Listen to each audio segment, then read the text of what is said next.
ako ng mga mangga dito.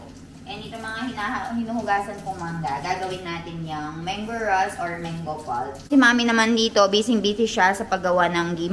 Cut natin into small pieces, tapos i-blender natin. So, ganyan lang siya. Medyo matagal lang yung trabaho, guys. Gawa ng marami kang babalatan. Guys, aalis na mommy and papa. So, pupunta sila sa hospital for the x-ray.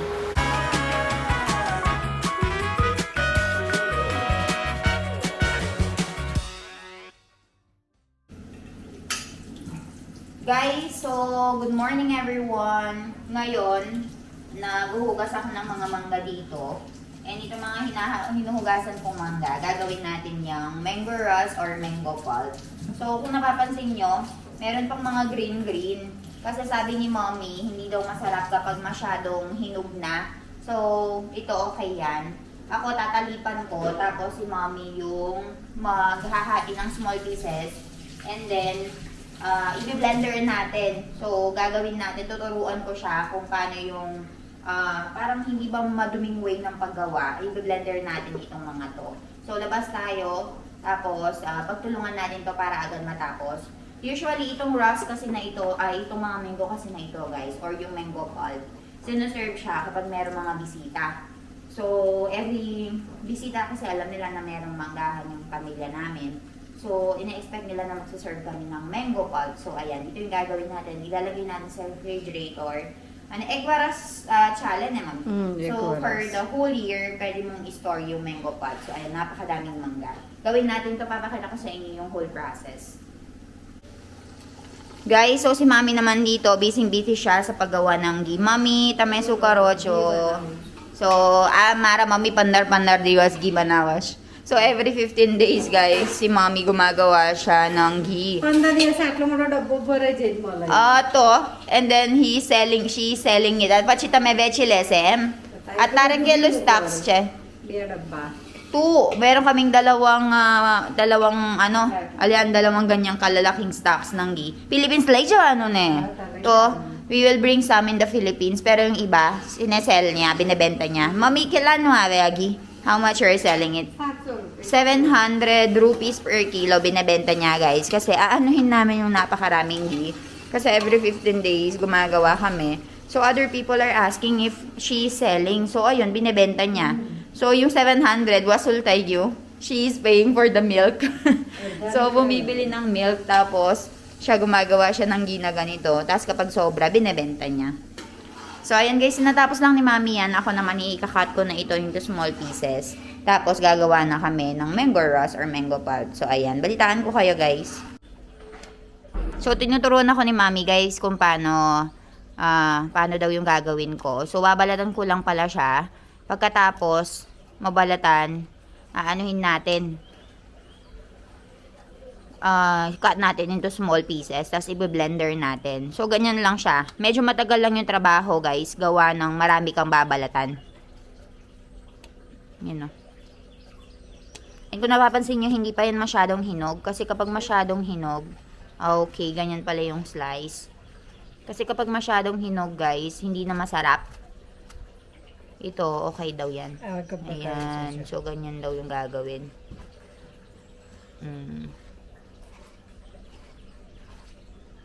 Ganyan mo daw siya hahatiin. Pa-cubes. Ayan. So, kapag nahati mo na siya, lalagay mo dyan, tapos i-blender daw natin yan. Ayan. So, mas maganda, diba? As compared dun sa nilalamutak. Dun sa nilalamog. छोली ना मैं गब्बा कर दे Haro. चोखो कर दे कोटला है Tapos, linisin mo daw yung buto para hindi sayang. Ayan, ganyan siya, guys. So, ayan, guys. Gawin ko to, guys. Balitaan ko kayo. Balatan ko muna to, guys. Ayan, nandyan si Doc Milan. Say hi to the vlog. What are you doing? I'm making rust. I'm telling them, Milan. There's another way on how to make mango rust, so we are doing that. Unlike that one, that thing. This one, it's much more cleaner. Much more easier. Much more cleaner to look, Mm. but more harder.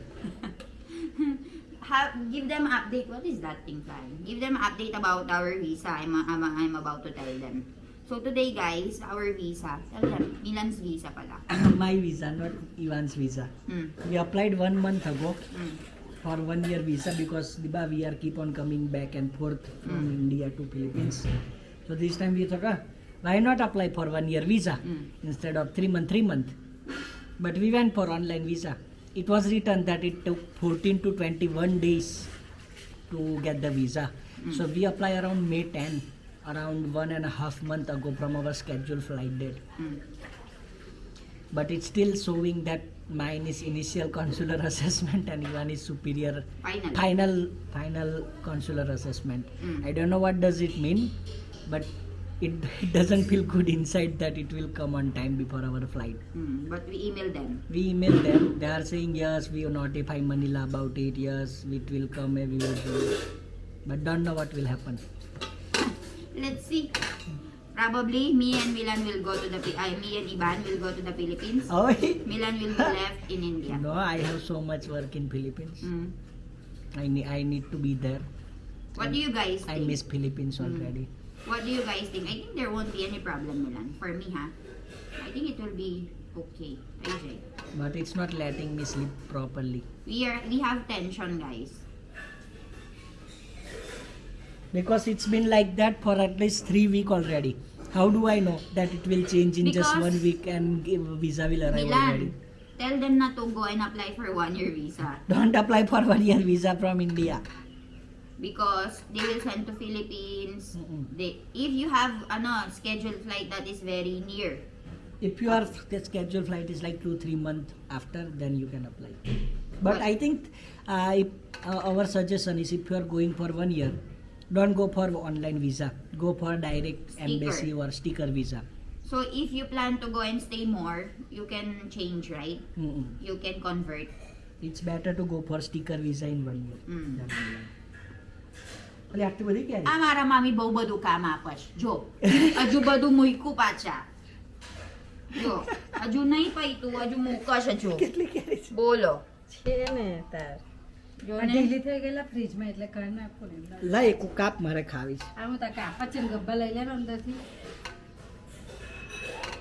ધોઈલી મૂકી દઉં તમારે ખાવા 12 વાગે Ah. બરાબર ને Ah.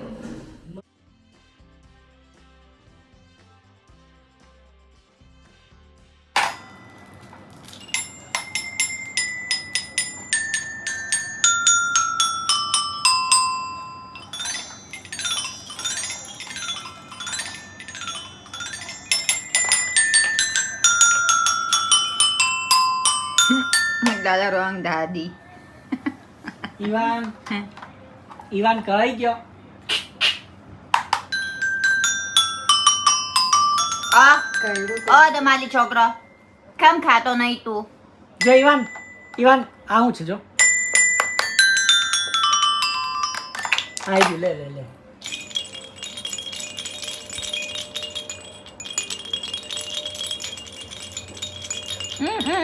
લે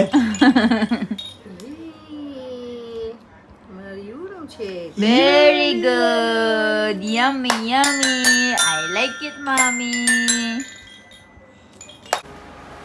Guys, aalis na mommy and papa. So, pupunta sila sa hospital for the x-ray. So, ayan. So, silang dalawa yung magpapa-x-ray ngayon.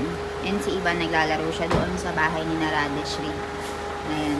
Nandito naman si Sonal Masi. Naglilinis na siya ng bahay natin. So, every morning and afternoon, ayan, alas 5, nandyan siya. And dito, nag-aaral si Jano. Guys, sasabihin ko sa inyo kung ano yung mga update. So, dito kasi sa bahay namin, di ba, sabi ko sa inyo, meron na kaming nagluluto, meron na kaming naglilinis. So, ang trabaho ko na lang dito ay pag-aalaga kay Ivan. Tapos si Mommy, syempre, tinutulungan din niya ako. Kasi nagtatrabaho nga ako, meron nga kaming resort na pinapalakad. Tapos, meron pa akong mga vlogs na ginagawa. So, sobrang helpful talaga na meron na kaming nagluluto sa bahay. Kasi sumasakit na talaga yung likod ni mommy. Diba sabi ko sa inyo, kailangang operahan yung likod niya at saka yung paa niya. So, dalawa yung talagang dinadamdam niya. So, pinapagpabukas niya, nilalengthen niya, kahit na sinasabi namin na magpa-opera na siya, ganyan. Kapag malaki na si Ivan, diba guys, makulit na. So, kailangan ng isang tao na parang lagi niyang kasama, ganyan. So, tignan natin kung anong magiging resulta ng x-ray niya. Tsaka si father-in-law dahil tumatanda na rin guys. Yung likod niya rin, medyo sumasakit na. Pareho sila ng problema ng binan ko. So, ngayon pumunta si Milan tsaka yung dalawang binan ko sa may hospital para magpa-x-ray. Si Ivan nakikipaglaro doon. So, ako naman dito, inaantabayanan ko si Masi. Kasi paparating na siya and kailangan ko na nga siyang i-instruct kung ano ba yung gagawin. So, ayun. Balitaan ko kayo sa mga kaganapan dito. Naglilinis din si Sonal Masi. So, ayun. Mag-ready na ako na mga kakailanganin para hindi na masyado magtagal si Masi.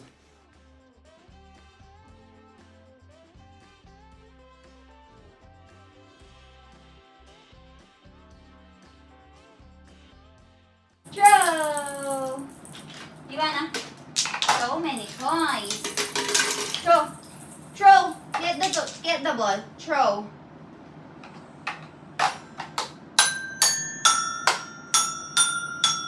Huh? Hi guys Karo. Hi guys. Hi guys. Bye-bye Karo. Bye-bye. So naglalaro kami ni Iwan ngayon guys. Bye-bye Karo. Bye-bye. Say bye-bye to them.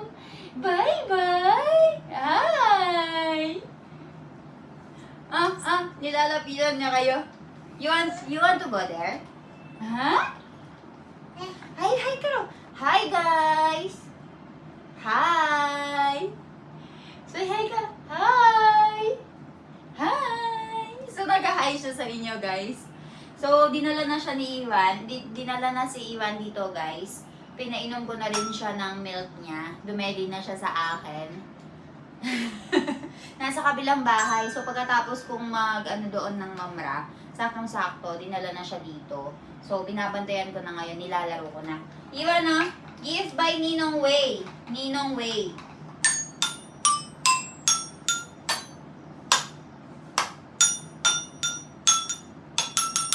Gift by Ninong Way. Thank you, Ninong Way. Oh, this one. Where's the shark? Where are you going? Get that one. Get that one, anak. Pumunta siya dyan. Get that one, they cannot see you. Take, show! Uy! Show! Get, Iwan! Chuk, chuk, chuk, chuk, chuk! Anye? Anye? Come here. Come here. Yay! You give to mommy. You give to mommy. Tumawag na si Milan guys. So, nakasalang na daw sila for x-ray. So, inuna daw si mommy. Tapos, susunod si papa. So, sana, hindi masyadong malala yung problema nila sa likod or else, baka mabulilyaso pa yung pag-uwi namin sa Philippines. Hopefully, wala masyadong maging complication. Say hi ka. Bye-bye ka na sa kanila. Bye-bye. Bye-bye guys. Sige na guys, galaruin ko muna si Baby Iwan. Balitaan ko kayo later. Look how Ivan is sleeping. Show it from here, his face. Panda. Ivan. Panda.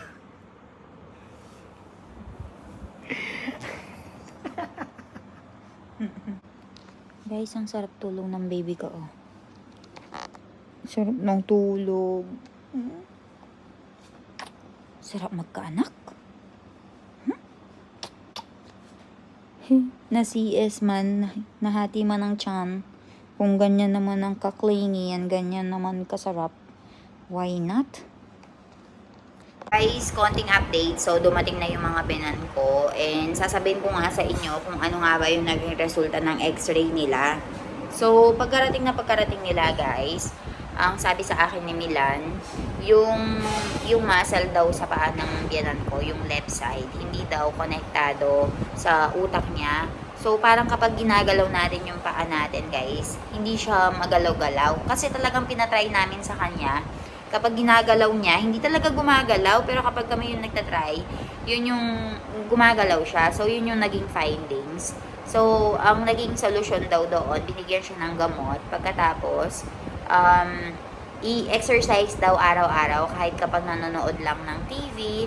Ayan, i-exercise daw niya para magkaroon ulit ng connection between yung utak niya at saka yung muscle dito sa paa niya. So, yun lang naman daw. Tapos yung sa likod, normal pa rin. Ayun, meron pa rin kaunting gap dun sa likuran niya. Kagaya ng sa father-in-law ko. So, same lang din sila ng problema ng bilan ko pagdating sa likod. Which is common daw kapag tumatanda na. So, binigyan lang din sila ng gamot. And sabi nila kapag daw aalis, dapat magkaroon ng pillow yung likuran para hindi masyadong mangawit. So, kapag nagda-drive, dapat merong pillow, merong suporta, and wag upo ng walang sandalan. So, yun yung mga naging findings nila doon sa x-ray. So, ayun. Yung binan ko din pinagbabawalan na nga din na yung parang parang umupo ng matagal sa ibang bahay. Kasi 'di ba sa ibang bahay, hindi ka naman makakapag-request na may cushion or may sofa. So, mga monoblock chairs. So, meron silang special chair na pinapagamit sa kanya. Yung ginagamit niya dito sa dining area. So, yun yung pinapagamit kapag naupo siya, guys. So, okay naman daw so far. And binigyan din siya ng clearance na magbiyahe nga. Kasi nabanggit nga daw ni Milan na magbabiyahe nga daw sila sa Pilipinas. So, okay naman daw. Walang masyadong magiging problema. Magdala lang daw ng pillow pang suporta sa likuran. So, ayun. And also, guys, sa mga curious kung paano yung graduation dito sa India, nagkaroon ako ng video. So, kinuha ko yung mga videos kayo dyan. Papakita ko sa inyo at the end of the video. So, ganito yung graduation nila dito sa India. So, ayun. Panoorin nyo lang yung video. And tomorrow, kita-kits tayo ulit. I'll update you. Bye-bye. Declare the convocation open.